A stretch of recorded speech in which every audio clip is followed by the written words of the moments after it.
The time is 6:14 and today is the last day of this year's Circleville Pumpkin Show. Taking a live look at the downtown area, all is quiet now this hour, but you can find the streets filled with people during the day. You still have time to get your pumpkin fix. The show opens again at 10 a.m.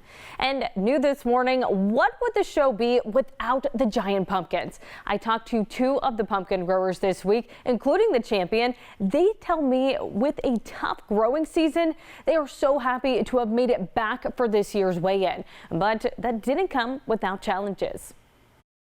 So it's a disease. Once you've been involved in the pumpkin show and the fun of it and talking to the people that come to the show and you talk about how to grow pumpkins, it's just fun. Look forward to it every year. He's known as Dr. Bob Liggett. He's topped the leaderboard of the largest pumpkin many times, even setting a state record.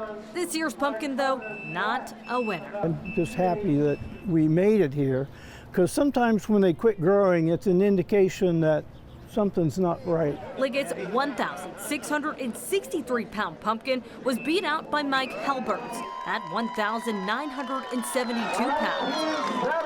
While still impressive in size, it was tough to get them to make it through the summer. We didn't do very well. We lost about 3/4 of the plant in June from the floods and the humidity. It took us a long time to really figure out why we would pollinate a pumpkin, but it wouldn't set.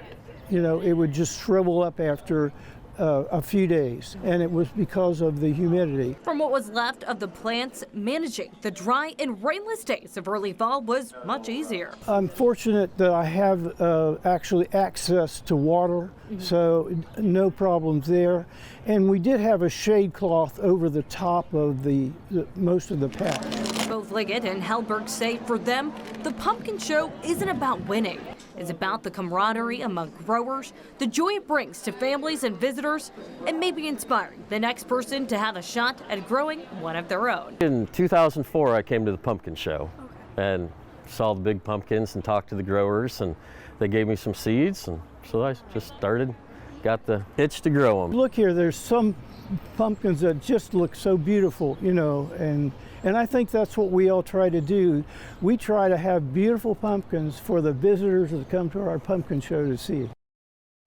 Again, today is the last day of the show. It will run until 10 p.m. tonight.